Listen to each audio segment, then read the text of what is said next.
Guys, आज के इस वीडियो में हम एक टॉपिक नहीं बल्कि एक ही वीडियो में 9 टॉपिक को कवर करने वाले हैं। इस छोटे से वीडियो में हम 9 टॉपिक को एक साथ कवर करने वाले हैं। आज का हमारा टॉपिक है parts of speech. Parts of speech में जो 9 कैटेगरीज होते हैं सभी को हम पूरे डिटेल में जानने वाले हैं। देखिए, अगर आपको इंग्लिश सीखना है तो पार्ट्स ऑफ स्पीच के बिना तो आप इंग्लिश सीख ही नहीं सकते, क्योंकि पार्ट्स ऑफ स्पीच ही हमें सेंटेंसेस को फ्रेम करने में हेल्प करते हैं। अगर हम पार्ट्स ऑफ स्पीच को नहीं सीखते हैं तो हम नहीं पहचान पाएंगे कि किसी भी सेंटेंसेस को कैसे फ्रेम किया गया है, किस प्रेपोजिशन का यूज़ किया गया है, किस कंजंक्शन का यूज़ किया गया है, कैसे सेंटेंसेस को फ्रेम किया गया है, हम नहीं समझ पाएंगे बिना पार्ट्स ऑफ स्पीच के। तो पार्ट्स ऑफ स्पीच सीखना हमारे लिए बहुत ही ज़रूरी है, तभी हम इंग्लिश बोलना सीख पाएंगे। तो चलिए, आज के इस वीडियो में हम पार्ट्स ऑफ स्पीच की पूरे जड़ से सीखेंगे। मतलब छोटी छोटी भी जो बातें होती है ना, वो भी हम पार्ट्स ऑफ स्पीच को पूरे डिटेल में जानने वाले हैं। इस वीडियो के बाद आपको दूसरे पार्ट्स ऑफ स्पीच की वीडियो देखने की ज़रूरत ही नहीं है। आपको सभी अभी के अभी याद हो जाएंगे और लास्ट में मैं आपको एक प्रैक्टिस के लिए क्वेश्चन दूंगी। अगर आप पार्ट्स ऑफ स्पीच पूरा वीडियो देखते हैं तो लास्ट वाला क्वेश्चन आप यूँ सॉल्व कर लोगे और आप आज के आज पार्ट्स ऑफ स्पीच को जड़ से ख़त्म कर दोगे। चलिए वीडियो को स्टार्ट करते हैं। और सबसे पहले आप ये जान लो कि पार्ट्स ऑफ स्पीच होते क्या है। पार्ट्स ऑफ स्पीच होते हैं, देखिए, सबसे पहले मुझे ये बताइए स्पीच का मतलब क्या होता है। तो गाइस, स्पीच का मतलब होता है भाषण। किसी भी एक भाषण, जैसे आप लेक्चर वगैरह देते हो ना, वही हमारा भाषण होता है। तो किसी भी भाषण को बनाने के लिए आपको किस चीज़ की ज़रूरत पड़ती है? सेंटेंसेस की ज़रूरत पड़ती है। तो आप बहुत सारे सेंटेंसेस को ऐड करके एक स्पीच रेडी करते हो। अब ये बात तो समझ में आ गई कि एक स्पीच बनता है सेंटेंसेस से। अब ये सेंटेंसेस कैसे बनते हैं? ये सेंटेंसेस बनते हैं वर्ड्स से, क्योंकि आपके पास बहुत सारे वर्ड्स होंगे, तभी आप वर्ड्स को ऐड कर करके एक सेंटेंसेस को बना सकते हैं। अब ये वर्ड्स क्या है? तो गाइस, ये वर्ड से ये 9 कैटेगरीज है। Noun, pronoun, verb, adjective, adverb, preposition, conjunction, interjection, articles. ये 9 कैटेगरीज ही वर्ड्स के कैटेगरीज है। यानी कि आप एक सेंटेंसेस को फ्रेम करते हैं, एक लॉन्ग सेंटेंसेस को, तो आपको इन सब का जानना ज़रूरी है, तभी आप सेंटेंसेस को बना पाओगे। आप सेंटेंसेस को बना पाओगे तभी आप एक स्पीच रेडी कर पाओगे। तो अगर आपको स्पीच रेडी करना है तो आज पार्ट्स ऑफ स्पीच को कंप्लीट वॉच करना होगा। चलिए, अब हम एक एक करके नाउन, प्रोनाउन, वर्ब, एडवर्ब सभी को डिटेल में जानते हैं। जरा सा भी कोई भी बात अगर आपको डाउट लगती है, कुछ भी अगर आपको नहीं समझ में आता तो कमेंट में आप जरूर पूछिएगा। मैं आपको हर सवाल का जवाब बहुत ही अच्छे से दूंगी, क्योंकि हम पूरे डिटेल में हम पार्ट्स ऑफ स्पीच को जानने वाले हैं। इसके बाद दूसरी वीडियो देखने की जरूरत हमें नहीं पड़नी चाहिए। चलिए देखते हैं। सबसे पहले नाउन क्या होता है, हम नाउन को जानते हैं। नाउन, सबसे पहले डिफिनेशन देख लेते हैं, क्योंकि देखिए स्कूल से हम पढ़ते आ रहे हैं ना, स्कूल से जब से हम छोटे थे तब से हम डिफिनेशन पढ़ते आ रहे हैं। और noun is a word that is the name of things, an idea, an animal, a place और अ पर्सन। मतलब एक नाउन क्या होता है? थिंग्स होते हैं, आइडिया होता है, एनिमल होता है, प्लेस होता है, पर्सन होता है, ये सभी क्या है? नाउन है। लेकिन शॉर्ट ट्रिक क्या है नाउन को पहचानने की? अब उतना कौन याद रखेगा? Things, idea, place, person, animal, इतना कौन याद रखेगा? सिंपल शॉर्टकट में याद रखना है। शॉर्टकट में कैसे याद करेंगे? जिसे आप देख सकते हैं, जिसे आप महसूस कर सकते हैं, जिसे आप टच कर सकते हैं, वो सभी नाउन है। सी, फील, टच, ये सभी नाउन है। देखिए, आपके आसपास जितने भी सामान है, वर्ल्ड में जितने भी ऑब्जेक्ट हैं जिसे आप देख सकते हो, आप माइक्रोवेव को देख सकते हो, आप वॉशिंग मशीन को देख सकते हो, आप आयरन को देख सकते हो, आप कैंडल को देख सकते हो। यानी कि घर में जितने भी सामान है, सोफा, टीवी, कुर्सी, अलमीरा, जो भी सामान है, या फिर बाहर पेड़ आप देख रहे हो, बाहर घर आप देख रहे हो, बाहर ट्यूशन में ब्लैक बोर्ड देख रहे हो, फोन देख रहे हो, ये सभी क्या है? जो हम देख सकते हैं, ये सभी नाउन है। क्या है? नाउन है। किसी पर्सन को आपने देख लिया, रोहन को देख लिया, रिया को देख लिया, मोहन, सोहन, जो भी है, जिसे भी आप देख रहे हो, पर्सन, जो भी, चाचा, नाना, मामा, मामी, जो भी हो, सभी है नाउन। क्यों? क्योंकि हम उन्हें देख सकते हैं ना। हम जिसे भी देख सकते हैं, वर्ल्ड में जिसे भी आप देख सकते हैं, सभी नाउन है। सभी क्या है? नाउन है। याद रखिएगा। फॉर एग्जाम्पल, बुक, आप बुक देख सकते हैं? बिल्कुल, बुक में तो हम पढ़ते हैं, तो बुक तो हम देख ही सकते हैं। और क्या हो गया? टेबल, टेबल पे तो हम बैठते हैं, टेबल देख सकते हैं। और क्या हो गया, फैन, फैन ऊपर चल रहा, हम देख रहे हैं ना, यानी कि क्या हो गया, हमारा नाउन हो गया। या फिर अलमीरा, ये भी हम देख सकते हैं, अलमीरा को हम देख सकते हैं ना, उसमें कपड़े वगैरह रखते हैं, अगर नहीं देखते तो कैसे रखते, तो देख सकते हैं ना, तो जिससे भी आप देख सकते हो सभी क्या है, नाउन। तो एक बात तो क्लियर हो गई, सी यानी कि नाउन हम देख सकते हैं। नेक्स्ट है फील, जिसे आप फील कर सकते हो। फील यानी कि हवा, हवा चल रही है, आज ठंडी हवा चल रही है, आज बहुत उमस है और गर्म हवा चल रही है, आज लू चल रहा है, गर्म एकदम हवा चल रहा है, ये आप महसूस करते हो ना, बिल्कुल महसूस करते। क्या आप हवा को देख सकते हैं, आज गर्म हवा चल रहा है, क्या गर्म लिखा हुआ रहता है, नहीं ना, वो हम महसूस करते हैं। ठंडी हवा या गर्म हवा हमारे बॉडी को टच करती है, तब हम उसे फील करते हैं, वो सब क्या है, नाउन है। या फिर आपके बदन में दर्द हो रहा है, आपके हाथ में दर्द हो रहा है, आपके सर में दर्द हो रहा है, आपको बुखार है, जो भी है, इलनेस, बीमारी, आप देख सकते हो। इस लड़के को बुखार हुआ है, आप देख सकते हो बुखार हुआ है, बुखार कैसा दिखता है, आप देख सकते हो, नहीं देख सकते, उसे तो हम फील करते हैं। हम अपने से हम सिर को टच करते हैं, सिर गर्म रहता है, तो हम समझ जाते हैं कि हाँ भाई इसे बुखार हुआ है, तो उसे हम देख तो नहीं सकते है ना, उसे हम टच करके फील करते हैं कि भाई उसका सिर गर्म है, यानी कि उसे बुखार है। आज मेरे पैरों में दर्द है, तो दर्द तो हम देख नहीं सकते कि भाई दर्द कैसे दर्द है, हम उसे फील करते हैं कि भाई बहुत दर्द, चलने में तकलीफ हो रही है, दर्द है। तो दर्द को भी क्या करते हो, आप महसूस करते हो, यानी कि वो क्या है, नाउन है। सॉफ्टनेस, आपने फूल को छुआ, तो फूल को देख के थोड़ी ना समझ में आ गया कि वो सॉफ्ट है, फूल को देख के नहीं समझ में आया वो सॉफ्ट है, हम उसे टच किए हमें फील हुआ, हम उसे छुए ना तो हमें फील हुआ कि भाई वो बहुत सॉफ्ट है, वो बहुत हार्ड है, तो फील हुआ ना, तो फील जो होता है वो नाउन होता है। ठीक है, समझ में आ गया, नाउन समझ में आ गया। टच, जिसे आप देख सकते हो उसे आप छू सकते हो, जैसे आप ये पेड़ देख सकते हो ना, देख सकते हो यानी कि नाउन है, सी, देख सकते हैं, छू भी तो सकते हैं, हम पेड़ को जाके छू देंगे, छू भी तो सकते हैं ना आप पेड़ को, ऐसा नहीं है कि हम छूने जाएंगे तो इनविजिबल हो जाएगा, वो गायब, ऐसा तो नहीं है कि हम उसे छूने जाएंगे तो वो गायब हो जाएगा, ऐसा तो नहीं है, पेड़ तो वहीं पर रहेगा, छुएंगे तो भी वहीं पर रहेगा, तो ये क्या है, नाउन है। आप चेयर को, आप टेबल को देख सकते हो, उसे छू भी तो सकते हो, आप फोन को देख सकते हो, फोन को छू भी तो सकते हो, तभी तो हम चलाते हैं फोन। आप कूलर को देखते हो, तो कूलर को छू भी तो सकते हो, तभी तो हम उसमें पानी भरेंगे। तो यही चीज है जिसे आप देख सकते हो, जिसे आप फील करते हो, जिसे आप टच करते हो, सभी क्या है, नाउन। तो बस आपको ये 3 चीज याद रखनी है, सी, फील, टच और नाउन हो गए क्लियर। अब आई होप आपको नाउन कभी लाइफ में परेशान नहीं करेंगे। नाउन बस इतना समझना है, सेंटेंस आसानी से बनेंगे। Ram is a good boy, Ram क्या हो गया, नाम है ना, यानी कि राम को हम देख भी सकते हैं, टच भी कर सकते हैं, वो क्या है, नाम है, वो क्या है, नाउन है। ठीक है, तो इस तरह से आप नाउन को पहचान लोगे।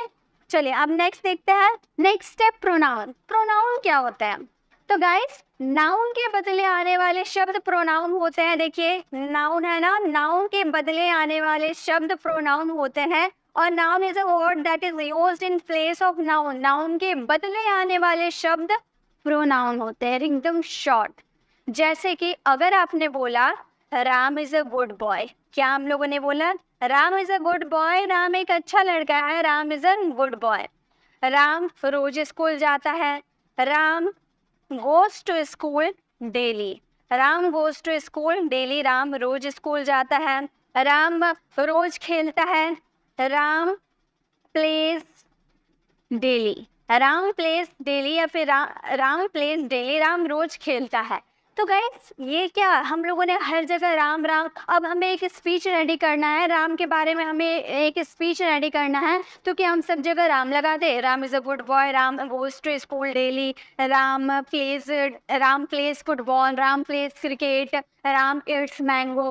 तो इतना राम राम राम राम लिखते जाएंगे तो क्या स्पीच देखने में अच्छा लगेगा, बहुत ही अजीब सा स्पीच हम लोग का रेडी होगा। तो नाउन जो हम बार बार नाउन यूज नहीं कर सकते स्पीच में। आप एक बार जब स्टार्ट करोगे, राम के बारे में आपको लिखना है, तो जब आप स्टार्टिंग करोगे तो स्टार्टिंग में आपको राम का यूज करना है, यानी कि जिसके बारे में आप लिख रहे हो उसका नाम स्टार्टिंग में आपको यूज करना है। देन जितना बार वो उसका नाम आएगा, बस आपको राम के बदले ही का यूज कर देना है। ये होता है। राम के बदले हम लोगों ने क्या यूज किया, ही का यूज किया, और यही ही हमारा प्रोनाउन होता है। ठीक है, तो स्पीच ऐसे रेडी किया जाता है, हर जगह आप नाउन का यूज नहीं कर सकते हैं। एक ही पर्सन को डिस्क्राइब करने के लिए हम क्या बार बार उसका नाम लिखे, नहीं, नाम के बदले हम प्रोनाउन का यूज करते हैं। प्रोनाउन जैसे कि मान लो आई हम लोगों ने लिखा, ठीक है, आई यानी कि मैं, ये क्या है, प्रोनाउन है, एज सब्जेक्ट के रूप में ये यूज होता है। ठीक है, नेक्स्ट ऑब्जेक्ट, अगर आई का ऑब्जेक्ट हम देखने जाएं तो होता है मे। आई को अगर ऑब्जेक्ट के रूप में आप यूज करोगे, उसने मुझे पेन दिया, he gave me a pen, तो मी जो आपने यूज किया ना, तो वो आपका ऑब्जेक्ट हो गया। तो पोसेसिव एडजेक्टिव क्या होता है, माई होता है। पोसेसिव प्रोनाउन क्या होता है, माइन होता है। अक्सर स्टूडेंट जानते हो कंफ्यूज कहाँ होते हैं, माई कहाँ यूज करें, माइन कहाँ यूज करें।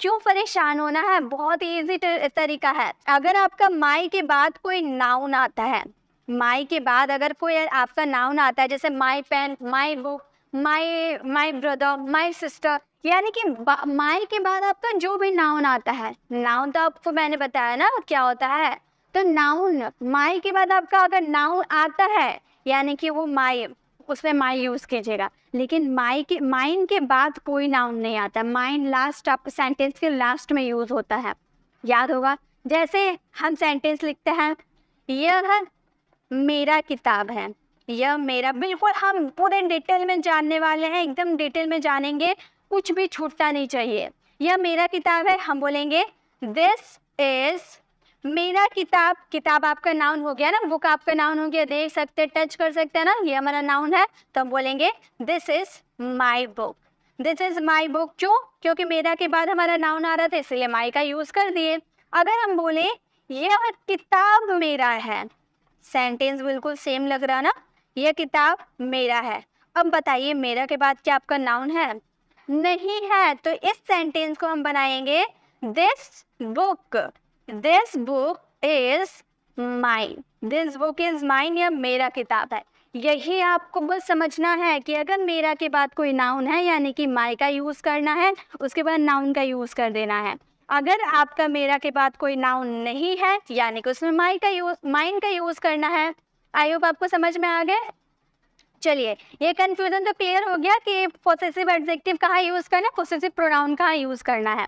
रिफ्लेक्सिव प्रोनाउन क्या होता है, आई का रिफ्लेक्सिव प्रोनाउन जब आप बोलते हैं ना, मैं स्वयं ये काम करूंगा, मैं खुद ये काम करूंगा, उस समय रिफ्लेक्सिव प्रोनाउन के रूप में हम माई सेल्फ का यूज करते हैं। ये मैंने आपको प्रोनाउन वाली वीडियोस में कवर करवाया था। हम सारे प्रोनाउन के बारे में नहीं जानने वाले, हम कुछ कुछ प्रोनाउन के बारे में देख लेते हैं। जैसे कि अगर ही की बात करें, ही हमारा सब्जेक्ट के रूप में यूज होता है और इसका ऑब्जेक्ट के रूप में हम हिम का यूज करते हैं। पोसेसिव एडजेक्टिव हमारा हीज हो जाता है, हीज के बाद आपका नाउन आ सकता है, ठीक है, लेकिन इसका पोसेसिव प्रोनाउन भी हिज होता है। ठीक है, आप याद रखिएगा, इसका पोसेसिव प्रोनाउन भी हिज ही होता है और इसका रिफ्लेक्सिव प्रोनाउन हो जाएगा हिमसेल्फ। इसका रिफ्लेक्सिव प्रोनाउन क्या हो जाएगा, हिमसेल्फ। ठीक है, क्लियर। अगर हम सी की बात करें, चलिए गर्ल की भी तो बात करें, तो गर्ल क्यों पीछे रह जाए। सी की बात करेंगे तो इसका ऑब्जेक्ट हो जाएगा हर, इसका अगर पोसेसिव करेंगे तो हर हो यहाँ पर हर हो जाएगा, हर प्लस नाउन लगा देंगे, ठीक है। और जब इसका पोसेसिव प्रोनाउन करेंगे तो हर्स हो जाएगा, एस लग जाएगा, ओके। और जब इसका रिफ्लेक्सिव प्रोनाउन करेंगे तो हर सेल्फ हो जाएगा, ठीक है। आया होगा आपको समझ में आ गया ये कॉन्सेप्ट। चलिए अब आगे बढ़ते हैं ना, प्रोनाउन में समझ में आ गया प्रोनाउन कैसे बनते हैं। अब आगे बढ़ते हैं। बस आप ये याद रखिएगा कि नाउन, जब एक स्पीच रेडी करते तो हर जगह हम नाउन का यूज़ नहीं कर सकते हैं, तो नाउन के बदले आने वाले शब्द ही हमारे प्रोनाउन कहलाते हैं। अब है वर्ब। वर्ब क्या होते हैं, बहुत ही इजी, बहुत ही इंपॉर्टेंट, ये जानना बहुत ही ज़्यादा ज़रूरी है। वर्ब यानी कि क्रिया, वर्ब यानी कि क्रिया, क्रिया यानी कि एक्शन। आपकी किसी भी सेंटेंस में कोई एक्शन होता है ना, मैं पढ़ा रही हूँ, पढ़ाने का एक्शन हो रहा, आप पढ़ रहे हैं, पढ़ने का एक्शन हो रहा, मैं बोल रही हूँ, बोलने का एक्शन हो रहा, आप देख रहे हैं, देखने का एक्शन हो रहा, मैं लिख रही हूँ, लिखने का एक्शन हो रहा, आप नोट कर रहे हैं तो आप भी लिख रहे होंगे, तो वहाँ लिखने का एक्शन हो रहा। तो जो भी आप काम करते हैं, फिजिकल रूप से जो आप काम करते हैं ना, वो सभी वर्ब है। A verb is a word or group of words that is used to indicate that something happens or exists. क्या हो रहा है ना, वर्ब ये बताता है। जैसे देखिए, यहाँ पे बहुत लोग खाने बैठे हैं ना, बहुत लोग खाने बैठे, तो यह खाने का एक्शन हो रहा। खाने को हम क्या बोलते हैं? खाना, यानी कि खाना। चलिए हिंदी पहले लिखते हैं, उसके बाद मैं एकदम डिटेल में आपको बताने वाली हूँ। पहले हिंदी लिख के देखते हैं। यहाँ क्या हो रहा है? सोने का काम हो रहा है ना, तो ये हो जाएगा सोना। यहाँ क्या हो रहा है? पढ़ने का काम हो रहा है ना, तो ये क्या हो जाएगा? पढ़ना। यहाँ क्या हो रहा है? चलने का काम हो रहा है, तो ये हो जाएगा चलना। यहाँ क्या हो रहा है? सोचने का काम हो रहा है, तो ये हो जाएगा सोचना। एक चीज आपने नोटिस किया, सबके लास्ट में ना ना ना ना ना, और भी अगर लिखे बोलना, लिखना, सुनना, सोना, पढ़ना, लिखना, बैठना, उठना, सबके लास्ट में ना आ रहा है ना। बोल के देखिए, ना आ रहा है ना। तो जिसके भी लास्ट में अगर आपका ना आए, जिसके सेंटेंस में जो आप सेंटेंस बना रहे हो और उस सेंटेंस में आपको लग रहा है कि भाई ये एक्शन हो रहा, तो जिसके भी लास्ट में ना आए वो क्या है? हमारे वर्ब है। वो सभी क्या है? वर्ब है, एक्शन हो रहा। तो यहाँ पे आपका जो खाने का एक्शन हो रहा है, इसे इंग्लिश में हम क्या बोलते हैं? ईट। इसे हम क्या बोलते हैं? ईट। ईट मतलब खाना। इसका अगर सेकेंड फॉर्म देखने जाए तो सेकेंड फॉर्म एट होता है और थर्ड फॉर्म क्या होता है? ईटन होता है। ठीक है, वर्ब्स के फॉर्म के साथ चलेंगे। सोना, सोना यानी कि क्या हो जाएगा?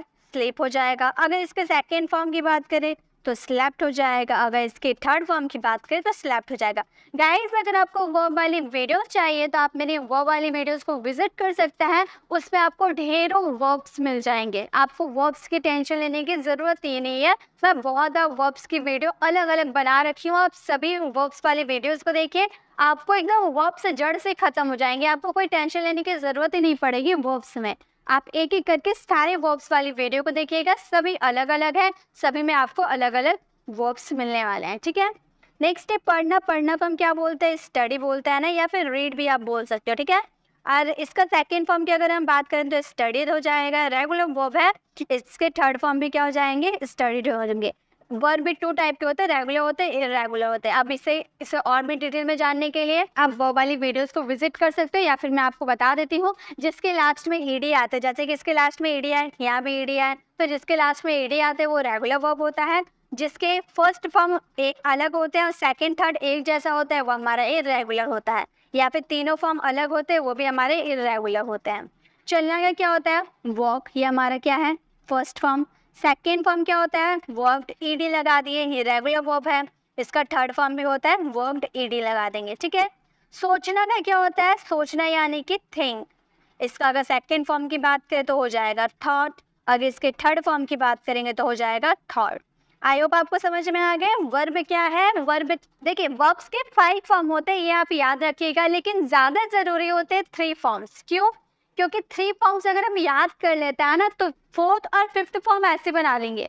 फोर्थ फॉर्म में आपको जो वर्ब का फर्स्ट फॉर्म रहेगा उसमें ईडी, उसमें आईएनजी आप यूज कर देना, हो जाएगा वर्ब का फर्स्ट फॉर्म। जैसे कि मान लो मैंने यहाँ ईट लिखा ना, ईट में अगर हम आईएनजी जोड़ देंगे तो हमारा क्या बन जाएगा? ईटिंग बन जाएगा ना। तो ये ईटिंग है हमारा क्या हो गया? वर्ब का फोर्थ फॉर्म हो गया। इसलिए इसे याद करने की जरूरत ही नहीं है, आप लिखते वक्त इसे आराम से लिख सकते हो।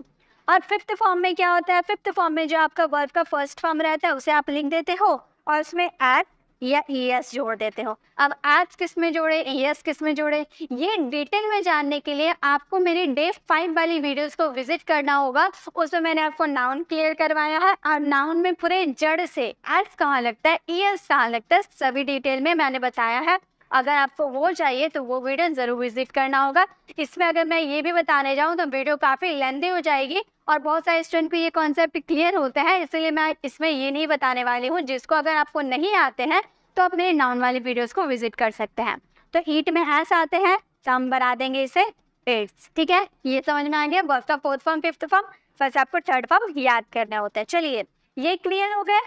आपको इसके नोट्स बनाने की जरूरत नहीं है, मेरी टेलीग्राम चैनल पर इसकी पीडीएफ आपको मिल जाएगी। नेक्स्ट अब आ जाते हैं एडजेक्टिव में। एडजेक्टिव मतलब क्या होता है? एडजेक्टिव मतलब होता है विशेषण। विशेषण मतलब क्या होता है? विशेषण मतलब होता है किसी की विशेषता बताना, किसी के क्वालिटीज बताना, किसी के गुण को बताना। अरे भाई वो बहुत अच्छी है, बहुत सुंदर है देखने में, उसकी क्वालिटीज आप बता रहे हो ना, सुंदर है देखने में, बहुत सुंदर है, बहुत मेहनती है, बहुत बहादुर है, वो बहुत डरपोक है, एकदम डरपोक है, वो बहुत लंबा है, वो बहुत मोटा है। तो ये क्या हो गया, उसकी क्वालिटीज आप बता रहे हो, उसके गुण को बता रहे हो ना। तो यही सब तो विशेषता है किसी की। अब विशेषता पहचानने की भी शॉर्ट ट्रिक होता है। पहले हम डिफिनेशन देख लेते हैं। An adjective is a word that tells us more about a noun, it describes or modifies a noun। यानी कि जो नाउन होते हैं, नाउन क्या होते हैं, सी फील टच। सी फील टच ये हमारा नाउन होता है, जिसे हम देख सकते हैं, जिसे हम महसूस करते हैं और जिसे हम टच करते हैं, वो सभी नाउन है। ये लड़की को आप देख सकते हैं, टच कर सकते हैं, ये नाउन है। ये लड़का को भी हम देख सकते हैं, टच कर सकते हैं, नाउन है। ये भी लड़का को हम देख सकते हैं, टच कर सकते हैं, यानी कि नाउन है। तो नाउन की जब आप नाउन को डिस्क्राइब करते हैं, नाउन के बारे में अगर आप कोई विशेषता को बताते हो, तो वही आपकी एडजेक्टिव होती है। चलिए शॉर्ट ट्रिक से जानते हैं। Good, bad, neutral. हो गया एडजेक्टिव क्लियर? समझ में आया? Good, bad, neutral. नहीं समझ में आया ना? चलिए और भी अच्छे से जानते हैं गुड, बैड और न्यूट्रल मतलब होते क्या है। देखिए, गुड मतलब किसी की अच्छाई बताना। गुड मतलब क्या होता है, अच्छा होता है ना। तो जब आप किसी की अच्छाई बताओगे ना, अच्छाई कैसी, ये लड़की बहुत अच्छी है, ब्यूटीफुल है, तो आप बताओगे ना भाई ये लड़की बहुत अच्छी है, ब्यूटीफुल है, तो उसकी आप अच्छी बातें बता रहे हो ना, उसकी अच्छाई बता रहे हो, यानी कि वो आपका गुड हो गया। विशेषता हो गया, उसकी विशेषता आप बताए। या फिर ये लड़की बहुत बहादुर है, किसी से भी भिड़ जाती है, डरती बिल्कुल नहीं है, बहुत बहादुर है। ये लड़की बहुत मेहनती है, बहुत मेहनत करती है, दिन रात पढ़ती लिखती है, बहुत मेहनत करती है, बहुत मेहनती है। तो ये तीनों उसकी अच्छाई आप बताए ना, वो ब्यूटीफुल है, वो ब्रेव है, वो हार्ड वर्किंग है, सभी क्या है, उस लड़की की क्वालिटीज आप बताएं। अब ये लड़की की जो आप क्वालिटीज बता रहे हो ना, इसकी अच्छाई बता रहे हो, तो ये क्या आपके एडजेक्टिव है। बुरा यानी कि उसकी बुराई करना, उसकी बुरी बातें बताना। जैसे ये लड़का बहुत डरपोक है, देखिए कितना डर रहा है, तो ये क्या है, टिमिड, बहुत डरपोक है, हमेशा डरता रहता है, बच्चों से भी डरता रहता है। तो ये क्या, उसकी बुराई आप कर रहे हो ना, उसकी बैड हैबिट्स आप बता रहे हो, तो ये क्या हो गया, ये भी एडजेक्टिव हो गया। उसकी विशेषता तो आप बता रहे हो ना कि भाई वो बहुत डरता है, या फिर ये बहुत बेईमान है, सबसे बेईमानी करता रहता है, सबका पैसा मारकर खा गया है, यानी कि उस बेईमान है। तो ये भी उसकी क्वालिटीज आप बताया ना कि भाई वो हमेशा सबको ठगता रहता है, सबको चीट करता रहता है। ठीक है, नेक्स्ट, देखने में बहुत ही बदसूरत है, अगली है। ठीक है, तो वो भी क्या, आप उसकी तारीफ कर रहे हो कि भाई तुम अगली हो, तारीफ कर रहे हो, नहीं आप उसकी बुराई कर रहे हो कि भाई वो बहुत ही बदसूरत है, बहुत ही कुरूप है, बहुत ही अगली है। ठीक है, अब न्यूट्रल, अच्छाई बुराई तो आपको समझ में आ गया। न्यूट्रल क्या होता है, न्यूट्रल मतलब ना आप उसकी अच्छाई कर रहे हो, ना आप उसकी बुराई कर रहे हो, लेकिन उसकी क्वालिटीज आप बता रहे हो। जैसे ये आदमी कुछ ज़्यादा लंबा है ना, ज़रूरत से ज़्यादा लंबा है। मान लो आप खड़े हो, आपके सामने से एक आदमी क्रॉस हुआ और वो कुछ ज़्यादा ही लंबा है, तब आप उसको देखकर आप ये थोड़ी बोलोगे छी छी छी कितना लंबा है, या फिर अरे वाह कितना लंबा है, ऐसा तो आप नहीं बोलोगे ना। उसकी तारीफ करोगे ना, उसकी बुराई करोगे, लेकिन कमेंट ज़रूर करोगे। हमारी आदत है, मेरी हो या आपकी हो, कोई भी हो, हम लोगों की ये आदत है, अगर हम कुछ अलग चीज़ देख लेता है ना, तो वो बिना कमेंट किए हम रुक नहीं सकते, कमेंट ज़रूर करता है। तो आप आपके सामने से कोई ज़रूरत से ज़्यादा ही लंबा आदमी क्रॉस होगा, तब कुछ ना कुछ तो ज़रूर बोलोगे, चुप तो नहीं रहोगे। पक्का आपके बगल में जो भी रहेगा आप उससे ज़रूर बोलोगे कि भाई ये कितना लंबा है, ये तो आप बोले, लेकिन क्या आप उसकी बुराई किए? नहीं, लंबा होना बुराई है ही नहीं। अच्छाई किए? नहीं, लंबा होना अच्छा भी नहीं है। तो ना अच्छाई किए ना बुराई किए, लेकिन उसकी क्वालिटीज आप बताए कि भाई वो लंबा है, तो ये क्या हो गया, न्यूट्रल हो गया। लॉन्ग है, लंबा है, टॉल है, यानी कि वो उसकी एडजेक्टिव, उसकी विशेषता बता रहे हो। मान लो ये कुछ ज़्यादा ही मोटा है, ज़रूरत से ज़्यादा ही मोटा है। अब आपके सामने से मोटा आदमी जा रहा है, तो आप क्या बोलोगे, ए राम कितना मोटा आदमी है, ऐसा तो आप नहीं बोलोगे। या फिर हे वाह कितना मोटा आदमी है, क्या आप ऐसे बोलोगे? नहीं, ना आप उसकी तारीफ करोगे ना आप उसकी बुराई करोगे, आप बस इतना बोलोगे कि कितना मोटा है, बस उसकी विशेषता, उसकी क्वालिटीज़ वो बताओगे। तो मोटा होना कोई गुनाह नहीं है, मोटा होना कोई गुनाह नहीं है। अब कोई होता है तो क्या कर सकते हैं, लेकिन गुनाह तो नहीं है, मोटा होना कोई गुनाह है नहीं, लेकिन आगे वाला कमेंट ज़रूर कर देता है। ठीक है, अब हेल्दी है, कोई बच्चा बहुत ही ज़्यादा हेल्दी है, तो हेल्दी हो तो उसकी हम बोलेंगे ना वाह कितना क्यूट है, ओलू ओलू सा है, हेल्दी है। और ना उसका बुराई किए ना उसका अच्छाई किए, बस आप बोले कि भाई बहुत हेल्दी है, तो वो भी क्या होगी, उसकी विशेषता बताए। तो इस तरह से हम विशेषता बताते हैं, किसी की विशेषता। गुड, बैड, न्यूट्रल, ये क्या है, एडजेक्टिव है। तो जब भी आपके सेंटेंस में किसी की अच्छाई आप कर रहे हो, बुराई कर रहे हो, या फिर उसकी विशेषता को आप बता रहे हो, तो वो सब क्या हो गए, एडजेक्टिव हो गए। ठीक है, चलिए अब आगे बढ़ते हैं। गाइस, लास्ट में आपको होमवर्क जरूर मिलने वाले, उससे आपके डाउट क्लियर होने वाली है, तो वीडियो में आपको एंड तक बने रहना है। अब है एडवर्ब। एडवर्ब क्या होते हैं? An adverb is a word that describe or gives more information about a word, an adjective or another adverb. देखिए, ये जो एडवर्ब होता है ना, एड यानी कि एडजेक्टिव, वर्ब यानी कि वर्ब, यानी कि दो एडजेक्टिव और वर्ब को मिलाकर एडवर्ब हम लोगों ने बना दिया। और ये जो एडवर्ब है ना, ये वर्ब को भी मॉडिफाई करता है, एडजेक्टिव को भी मॉडिफाई करता है, और एडवर्ब खुद एडवर्ब को भी मॉडिफाई करता है। ठीक है, मतलब उसके बारे में ज़्यादा इन्फॉर्मेशन देता है। फॉर एग्जाम्पल के थ्रू समझते हैं। मान लीजिए ये लड़की खा रही है, ठीक है, दिख रहा है खा रही है, तो मान लो ये धीरे धीरे खा रही है, इसका नाम रिया है। हम बोलेंगे रिया एट्स स्लोली। रिया एट्स स्लोली, रिया कैसे खा रही, ईट क्या है, एक्शन हो रहा। ठीक है, अब मैं सिंपल बोलती रिया एट्स, रिया खाना खाती है। अब मैंने उसमें स्लोली लगा दिया, तो ये ज़्यादा डिस्क्राइब कर दिया ना कि रिया जो है धीरे धीरे खाती है। मैंने खाना को और अच्छे से मॉडिफाई कर दिया, उसे और अच्छे से क्लैरिटी दे दी कि भाई रिया जो है ना धीरे धीरे खाती है।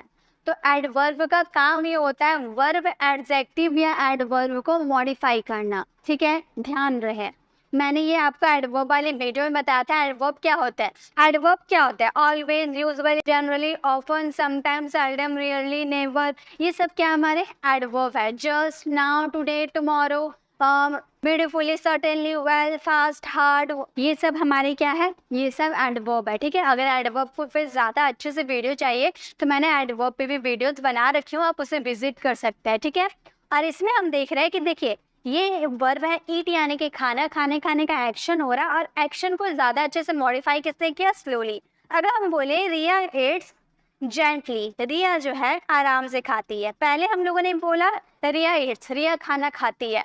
अब रिया जो है बहुत ही धीरे धीरे आराम से खा रही है, मज़ा, खाना का मज़ा लेते हुए खा रही है।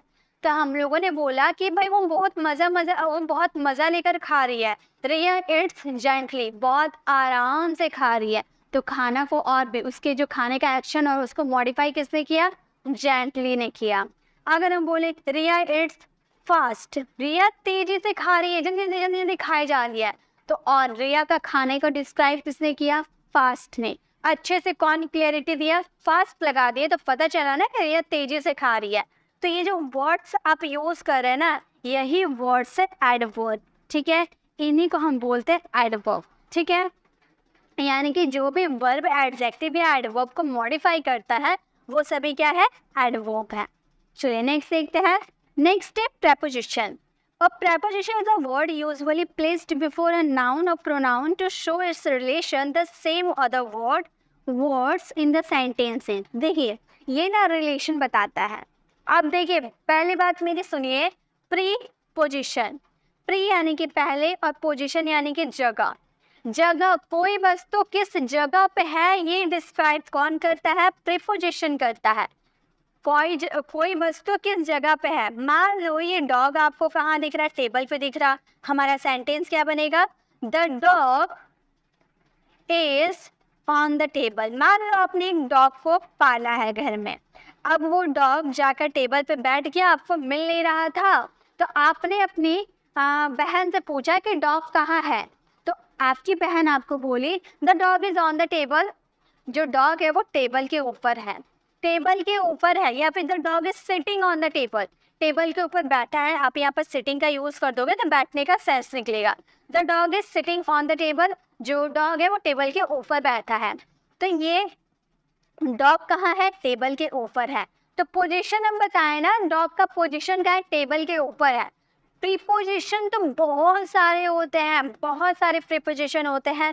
ऑन हो गया, ऑन टू हो गया, इन हो गया, टू हो गया, ऑफ हो गया, अबाउट हो गया, बिहाइंड हो गया, बिसाइड हो गया, बहुत सारे होते हैं प्रीपोजिशन। अगर आपको प्रीपोजिशन पर डिटेल वीडियो चाहिए तो मैंने 1 घंटा की रिसेंट में मैंने आप 1 घंटा के प्रीपोजिशन वाली वीडियोस अपलोड कर रखी हूँ। आप उसे विजिट करोगे तो लाइफ में कभी प्रीपोजिशन आपको परेशान नहीं करेंगे, आप पूरे अच्छे से सीख जाओगे। तो उसे ज़रूर विजिट कीजिएगा प्रीपोजिशन जानने के लिए। इसमें तो मैं आपको कॉन्सेप्ट समझा रही हूँ। प्रीपोजिशन का यूज़ कहाँ करते हैं? किसी की पोजीशन बताने के लिए, किसी की जगह को बताने के लिए। तो यहाँ पर डॉग की जगह को कौन बताया? प्रीपोजिशन बताया ना। अगर ऑन नहीं लिखते तो हम क्या बोलते? The dog is the table. Dog table, इसका मतलब क्या हो गया? डॉग कहाँ है? टेबल है, डॉग टेबल है, ऐसा मतलब हुआ ना। लेकिन ऑन लगा दिए यानी कि टेबल के ऊपर है। ऑन का मतलब भी समझ में आ गया, ऊपर है। अगर डॉग नीचे रहता, the dog is under the table, जो डॉग है वो टेबल के अंदर है। इस तरह हम अलग अलग प्रेपोजिशन का यूज़ करके डॉग की पोजीशन को बता सकते हैं। ठीक है, तो ये होते हैं प्रेपोजिशन। प्रेपोजिशन पे अगर आपको और भी डिटेल में वीडियो चाहिए तो आप मेरी प्रेपोजिशन वाली वीडियोस को विजिट कर सकते हो। चलिए नेक्स्ट और भी देखते हैं हम, और भी हमारे बाकी है। अब है कंजंक्शन। कंजंक्शन क्या होता है? कंजंक्शन यानी कि दो सेंटेंसेस को जोड़ने का काम ही कंजंक्शन करता है। और conjunction is a word that is used to joining other words, phrases और सेंटेंसेस। दो वर्ड्स, दो फ्रेजेस, दो सेंटेंसेस को जोड़ने का काम कौन करता है? कंजंक्शन करता है। देखिए मान लीजिए आपने एक जूता खरीदा है, ठीक है। जूता देखने में तो काफ़ी अच्छा लग रहा है, बट इसे पहनने में आप कंफर्टेबल नहीं है। जूता देखने में काफ़ी अच्छा है तो हम बोलेंगे माई शूज लुक ग्रेट। मेरा जो जूता है ना देखने में बहुत अच्छा है, ठीक है। बीच में क्या लगेगा वो बाद में देखेंगे। आर नॉट वेरी कंफर्टेबल, ठीक है। वेरी कंफर्टेबल, कंफर्टेबल नहीं है पहनने में, जो है ना कंफर्टेबल नहीं है। मेरा जूता तो बहुत अच्छा है लेकिन पहनने में कंफर्टेबल नहीं है। तो ये बीच में हम जो सेंटेंसेस को बोले कि मेरा जूता बहुत अच्छा है लेकिन पहनने में कंफर्टेबल नहीं है। लेकिन के लिए क्या यूज़ करते हैं? कंजंक्शन आपने पढ़ा है, कंजंक्शन आपने पढ़ा है तो आप बता दोगे। लेकिन के लिए क्या यूज़ करेंगे भाई? लेकिन के लिए यूज़ करेंगे बट यानी कि लेकिन। माई शूज लुक ग्रेट, मेरा जूता अच्छा है बट यानी कि लेकिन। Are not very comfortable, but comfortable नहीं है, आरामदायक नहीं है। ये हमारे बट क्या है? कंजंक्शन है। और कंजंक्शन क्या किया? दो सेंटेंसेस को जोड़ दिया ना, दो सेंटेंसेस को जोड़ दिया ना। एक हो गया माई शूज लुक ग्रेट और एक हो गया आर नॉट वेरी कंफर्टेबल। दो सेंटेंसेस को किसने जोड़ा? बट ने जोड़ा। अगर बट नहीं लगाते तो सेंटेंस इनकम्प्लीट रहता, ठीक है। तो यही होता है कंजंक्शन का काम। दो सेंटेंसेस, दो वर्ड्स, दो फ्रेजेस को आपस में कौन जोड़ते हैं? कंजंक्शन। कंजंक्शन भी बहुत होते हैं, but, and, as soon as far as, because, और ये सब क्या होते हैं? ये सब हमारे क्या होते हैं? कंजंक्शन होते हैं, ठीक है। कंजंक्शन पे भी मैं बेस्ट वीडियोस बना रखी हूँ, आप वो भी देख सकते हैं। उसमें मैंने पूरे अच्छे से कंजंक्शन को बताया है और काफ़ी लोगों ने उसे पसंद भी किया है। चलिए कंजंक्शन में हो गए क्लियर, इससे मैंने डिटेल वीडियो बना रखी हूँ तो आप उसे भी विजिट कर सकते हैं। अब नेक्स्ट में जाते हैं। अब है इंटरजेक्शन। इंटरजेक्शन यानी कि इंजेक्शन। टेरे हटा दिए तो हमारा हो गया इंजेक्शन। इंजेक्शन पढ़ने पर अचानक से फीलिंग आती है ना भाई, कितने जोर से इंजेक्शन लग गया। अचानक से फीलिंग आती है ना, तो अचानक से आने वाली फीलिंग ही हमारी इंटरजेक्शन होती है। अचानक आई feeling. And interjection is a word phrase that is used to express surprise, pain, pleasure. आपको किसी ने बर्थडे गिफ्ट दिया, आपको ये पता था कि हाँ मुझे बर्थडे गिफ्ट मिलने वाला है, लेकिन क्या मिलने वाला है आपको ये नहीं पता था। अचानक किसी ने अच्छी गिफ्ट दे दी, आप देखकर सरप्राइज हो जाओगे, वाह कितना अच्छा गिफ्ट है। तो आपको अचानक से फीलिंग आएगी ना कि वाह कितना अच्छा है। तो अचानक आई फीलिंग को ही इंटरजेक्शन कहते हैं। जैसे आप कपड़े खरीदने गए, आप पास के मॉल गए कपड़े खरीदने के लिए, ठीक है। अब आपने इंटर किया, मॉल के अंदर इंटर किया, आपने देखा यहाँ पर एक कपड़ा रखा हुआ है और आपको ये कपड़ा बहुत अच्छा लगा। आप देखते ही बोले wow what a dress, wow what a dress, कितना अच्छा ड्रेस है ये। तो आप अचानक आए, आपको पहले से पता था कि भाई मैं जाऊँगी मॉल और मुझे सामने ही बहुत अच्छा कपड़ा दिख जाएगा, आपको ये पता था? नहीं, आप ये तो जानते थे कि हाँ भाई वहाँ बहुत सारे कपड़े होंगे, अब पसंद आएँगे या नहीं आएँगे ये मुझे क्या पता? अब पसंद आएँगे या नहीं आएँगे ये मुझे नहीं पता। लेकिन आपके अंदर से ये अचानक फीलिंग आएगी ना, जब आप एंटर करोगे, अच्छे से कपड़े देख के अचानक से आपको फीलिंग आएगी, वाओ कितना अच्छा कपड़ा है ये। तो ये फीलिंग है हमारी इंटरजेक्शन होती है। कि या फिर आप मैच वगैरह जीत गए तो आप बोलते हो ना, हुर्रे हम मैच जीत गए, हुर्रे, आप खुशी मनाते हो ना। तो ये भी क्या अचानक फीलिंग आती है ना, अचानक जीतेंगे तभी तो अचानक खुशी मनाएंगे। चीयर्स, आप कोई खेल रहा है तो आप उसे चीयर्स कर रहे हो ना, कि भाई तुम अच्छा खेल रहे हो, खेलो खेलो, अच्छा खेल रहे हो, चीयर्स कर रहे हो, उसे खुश कर रहे हो। वो भी अचानक फीलिंग, आपने देखा कि भाई वो अच्छा खेलने लगा तो अचानक आपके मुंह से आवाज आएगा कि भाई तुम खेलो, अच्छा खेलो। ठीक है, नेक्स्ट, वो कोई अच्छा तारीफ वाला काम करेगा तो उसके पीठ को थपथपाते हुए हम कहते हैं ना, वाह तुमने अच्छा काम किया। तो वो भी अचानक, आप वो अच्छा काम किया तभी तो आपने अचानक उसे शाबाशी दी, वरना आप क्यों देते? ठीक है, तो ये होते हैं हमारे इंटरजेक्शन। चलिए अब लास्ट देखते हैं। लास्ट है आर्टिकल्स, बहुत इंपॉर्टेंट है, इंग्लिश ग्रामर में बहुत ही ज्यादा इंपॉर्टेंट है। Articles are words that define a noun as specific और अनस्पेसिफिक। अब बताइए ये क्या है? अम्ब्रेला है, ठीक है, इसे हम लिख देते हैं, इसकी इंग्लिश अम्ब्रेला, सभी को स्पेलिंग आती है ना अम्ब्रेला। ये क्या है? ये यूनिवर्सिटी है, यहाँ भी हम स्पेलिंग लिख देंगे यूनिवर्सिटी, ये हम लोगों ने लिख दिया। अब बनाएंगे, इसमें क्या लगाते हैं हम, ये तो जानते हैं ना, इसमें क्या लगता है, ए या ए एन। द वाले कॉन्सेप्ट में नहीं जा रहे, ठीक है, अभी ए और ए एन में कंफ्यूजन दूर करते हैं, देन हम द में जाएंगे। ठीक, तो अब किसमें ए लगाए, किसमें एन लगाए? तो यू, हमारा वॉवल्स क्या होता है, ए ई आई ओ यू, ये 5 हमारे वॉवल्स होते हैं, बचपन से पढ़ते आ रहे, ए ई आई ओ you, A E I O you, यानी कि हमारे वॉवल्स है ना? बिल्कुल है, सही तो पढ़ा हम लोगों ने, यही तो वॉवल्स है। तो यहाँ पर यू है तो क्या लगा देंगे हम लगा देंगे ए एन। ठीक है, वॉवल्स है, यू तो वॉवल्स है, देखिए वॉवल्स है, ए एन लगा दिए। यहाँ पे यू है तो क्या लगाएंगे, ए एन लगाएंगे। सही है? बिल्कुल नहीं, ये सही है बट ये गलत है। क्यों गलत है मैम, एक्सप्लेन कीजिए। यू यहाँ भी है, यू यहाँ भी है, लेकिन यहाँ ए एन सही हो गया, यहाँ ए एन सही नहीं हुआ, क्यों? इस पे भी रीज़न है। तो रीज़न क्या है? रीज़न को जानते हैं, रीज़न जान जाएंगे तो ये सवाल नहीं करेंगे। देखिए हमारा क्या होता है, वॉवल्स जब रहेंगे तो हम ए एन लगाएंगे, राइट। और जब कॉन्सोनेंट रहेंगे तो कॉन्सोनेंट में क्या लगाएंगे, हम ए लगाएंगे, राइट। सही बात है। वॉवल्स क्या होता है हमारे, ए ई आई ओ यू, यानी कि हिंदी में मात्रा देखें ओ आर ई, यानी कि ओ से आ तक जो भी होते हैं, ओ से आ तक जो भी आते हैं वो क्या है, हमारे वॉवल्स हैं। ओ से आह तक आने वाली जितनी भी मात्राएं हैं सभी क्या है, वॉवल्स हैं। जैसे कि अम्ब्रेला, हम इसका हिंदी लिखेंगे तो हम ऐसे लिखेंगे ना, अम्ब्रेला, ठीक है, हिंदी मैंने सही लिखा ना, ओ आया ना, ओ, यानी कि हमारे ए एन लाएंगे। लेकिन ये क्या है, यूनिवर्सिटी, नहीं गलत लिखा ना मैंने, हाँ गलत लिखा, चलिए इसे सही करते हैं, होगा यूनिवर्सिटी। ठीक है, अब मैंने सही लिखा, यूनिवर्सिटी ऐसे होता है ना। अब देखिए क से ज्ञ तक आने वाले सभी को हम व्यंजन बोलते हैं और इंग्लिश में कॉन्सोनेंट बोलते हैं।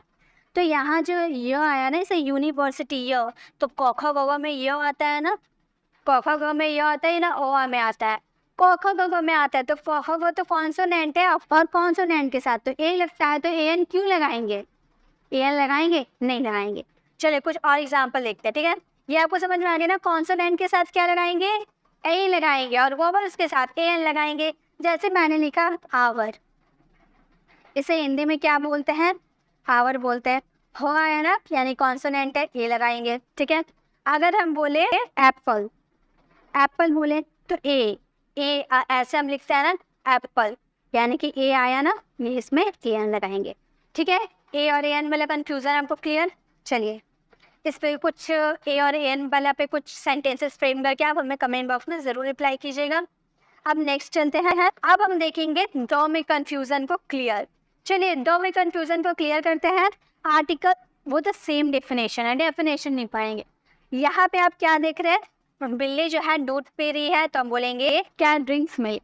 यहाँ कैट बैठी है, ये कैट वाइट है ना, हम बोलेंगे कैट इज वाइट। यहाँ पे दो लगा दे, दो का कॉन्सेप्ट सीख रहे हैं, दो लगा दे रहे हैं।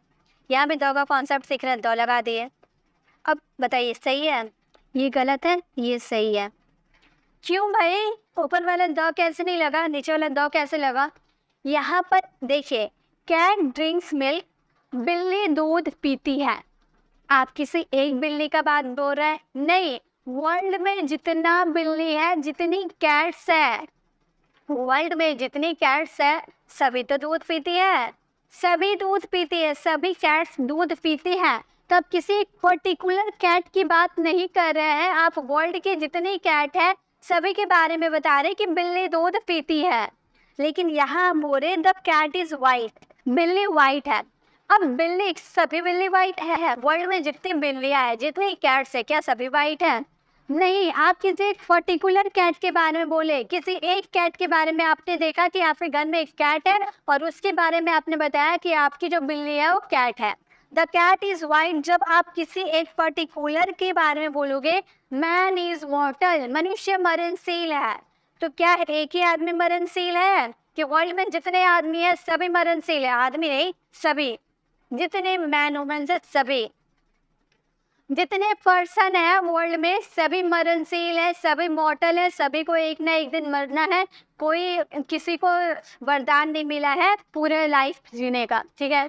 किसी को वरदान नहीं मिला, सभी एक ना एक दिन मरना है। तो जब आप सभी पर्सन की बात कर रहे हैं कि मनुष्य मरणशील है, सभी मनुष्य मरणशील है, तो वहाँ पे आप किसी पर्टिकुलर मनुष्य के बारे में नहीं बोल रहे हैं, तो आप बोलोगे मैन इज मॉर्टल, मैन इज मॉर्टल, मनुष्य मरणशील है। लेकिन आप बोलोगे the man is running, the man is running, मनुष्य एक आदमी दौड़ रहा है, मैन इज रनिंग। अब हर आदमी दौड़ रहा है? आप भी, मैंने क्या बोला, मैन इज रनिंग, आदमी दौड़ रहा है। क्या वर्ल्ड में जितने आदमी है सभी दौड़ रहे हैं? नहीं, किसी एक पर्टिकुलर आदमी को मैंने देखा वो दौड़ रहा है, तो मैंने उस आदमी को डिस्क्राइब करते हुए बोला कि वो आदमी दौड़ रहा है। मैंने उस आदमी को डिस्क्राइब करके बोला कि आदमी दौड़ रहा है, तो मैं दो लगाऊंगी।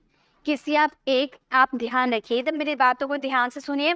जब आप किसी पर्टिकुलर आदमी या पर्टिकुलर ऑब्जेक्ट की बात करते हैं तो वहाँ पे आप दो लगाइएगा, ठीक है? और वर्ल्ड में जितने भी हैं सभी को अगर आपको डिस्क्राइब करना हो, सभी के बारे में आप बताते हो, तो वहाँ पे दो नहीं लगाना है। आई होप आपको समझ में आ गए। तो आज के इस वीडियो में हम लोगों ने सीखा noun, pronoun, verb, adjective, adverb, preposition, conjunction, interjection, articles with picture. Picture के साथ हम लोगों ने सभी को सीखा। आई होप आपको समझ में आया होगा कि किस तरह से हम इसे बनाते हैं। आपको वीडियो कैसी लगी कमेंट में ज़रूर बताइएगा। आप लोगों का कमेंट का इंतज़ार रहता है कि आपको वीडियोस कैसी रहती है। आपकी कमेंट का इंतज़ार हमेशा रहता है कि आपको ये वीडियोस कैसी लगती है। तो आप कमेंट ज़रूर किया कीजिए। आपको अच्छी लगती है तो आप इसे अपने फ्रेंड्स के साथ शेयर भी कर सकते हैं, ताकि हमारे साथ और भी बच्चे जुड़ पाए, बांट कर हम पढ़ाई करें, सब मिलजुल कर हम पढ़ाई करें, ठीक है? और भी अच्छे से हम एक दूसरे से डिस्कस। अगर आप मुझे फुल सपोर्ट कीजिएगा तो मैं लाइव भी आऊँगी आपको पढ़ाने के लिए। तो आप लोग प्लीज़ मुझे सपोर्ट कीजिए ताकि मैं आप लोगों को लाइव पढ़ा सकूँ। आप इसे बहुत स्टूडेंट को शेयर कीजिए ताकि सभी मेरे साथ जुड़ पाए और मुझे और भी मोटिवेट मिले आप लोगों के लिए न्यू कॉन्टेंट लाने के लिए, न्यू तरीके से समझाने की। तो प्लीज़ गाइज आप मुझे सपोर्ट कीजिए, तब मैं आप लोगों के लिए लाइव क्लासेस लेकर आ पाऊँगी, क्योंकि मुझे पता रहेगा कि हाँ आप लोग मुझे सपोर्ट कर रहे हैं। और गाइज अगर आपको प्रीपोजिशन की 1 आवर वाली वीडियोस को विजिट करना है तो आप लेफ्ट साइड क्लिक करके आप हमारी प्रीपोजिशन वाली वीडियोस को विजिट कर सकते हैं, और राइट साइड क्लिक करके आप हमारे प्लेलिस्ट में जाकर सीक्वेंस वाइज सारे वीडियोस को विजिट कर सकते हैं, क्योंकि मैंने आप लोगों के लिए, स्पेशली आप ही लोगों के लिए 75 डेज इंग्लिश स्पीकिंग का कोर्स लेकर आई हूँ, ताकि आप 75 डेज में इंग्लिश को इम्प्रूव कर पाएँ। और आप लोग मुझे प्लीज़ सपोर्ट कीजिए, तभी इन 75 डेज में आप लोग इंग्लिश सीख पाओगे। अगर आप हमारे चैनल पर नए हैं और मेरे पढ़ाने का तरीका आपको अच्छा लग रहा है तो प्लीज़ चैनल को सब्सक्राइब करें और सब्सक्राइब कर आने वाले बेल आइकन को प्रेस करें। देन ऑल नोटिफिकेशन ज़रूर क्लिक करें ताकि जब भी मैं वीडियो अपलोड करूँगी आप तक नोटिफिकेशन मिलती रहेगी। मिलते हैं नेक्स्ट वीडियो में, तब तक के लिए कीप लर्निंग।